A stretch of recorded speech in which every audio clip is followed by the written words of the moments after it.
because that's what fall victim of DC. DC keep introducing these characters when they don't have to.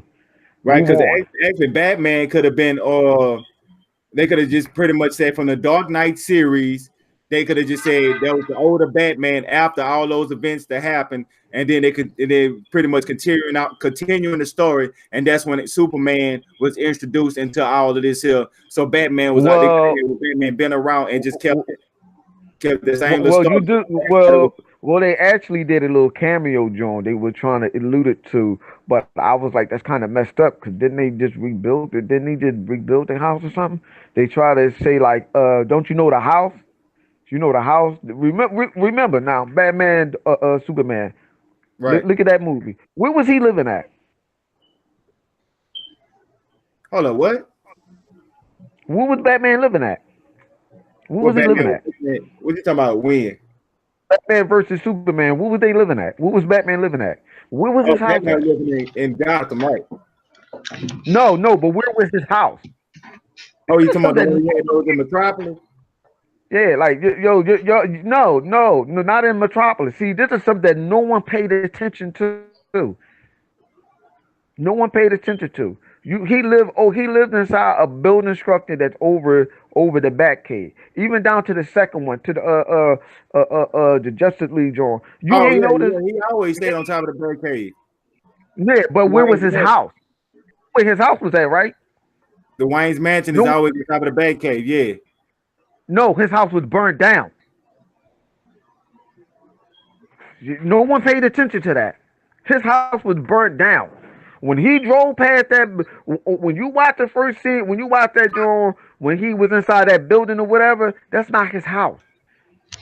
His house was the house that was burned down when he drove right past it. You didn't notice it. Remember at the end. Remember at the end of Justice League when he was like, "We're gonna make a table. We can make a table and make a room for Big." That was his house. Was burned down. They try to allude it to saying that was the crib that was burned down on the Dark Knight. Because he came out and said like no one noticed that. I'm like, hold on, I can't be the only one that see this. That was his crib that was burned down. Oh damn, No that's some one paid shit. that. I No mean one paid it. Like people like, well, how the hell he wasn't inside his crib? Because the place he lived wasn't even his house.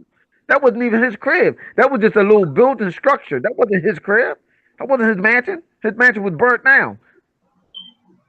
Oh damn, that bring more depth into it. See stuff like that. They get overlooked and overshadowed about a whole bunch of other stuff. But just something simple like that actually bring a whole lot more meaning to a movie. They should have put more they should have capitalized a little bit more on it then, to be honest with you, because they did it so nonchalant. Well, I even overlooked it. And since you said that, yeah, I'm like, damn, you know what? You're right too. I need to go back and watch It was that. his crib. No one knew that. No one knew that that was at his crib. Even in the whatchamacallit movie. Cause you think about it, when he came out that water, when he came out the water with the with that ship in the on the Justice League movie, when he came out that water or whatever, his house is on the side. It was just burned down, and then you ain't see it until the end. When he was fighting Superman, they showed the house. He drove right past it. They drove right past the crib or whatever. No one noticed that he walked in the crib. He walked in that house, and Alfred was talking to him, and he walked out. No one paid attention that that was his crib. I don't know how. I don't know how you the only person that noticed it. You That's yo. I'll be looking at dog. I'm telling you, man. You know what I'm saying? People call it nitpicking. I call it observing. I look at everything. I pay attention. I watch a movie a couple times just to see what I missed. oh shit, I watch yeah. it doing a few times just to see what I missed. Because I know in the movie theater I'm going to miss something I'm going to miss.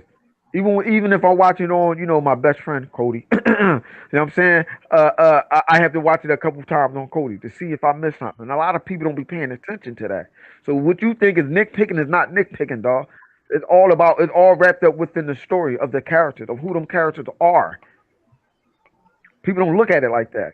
But that's what make some of these icon characters that Stan Lee made, or all these other characters that they create in comic book make who they are. Right, exactly. Because one last thing we got to bring about with Stan Lee is Me and you was talking, flipping. We were saying about the fact of Stan Lee had created Groot, and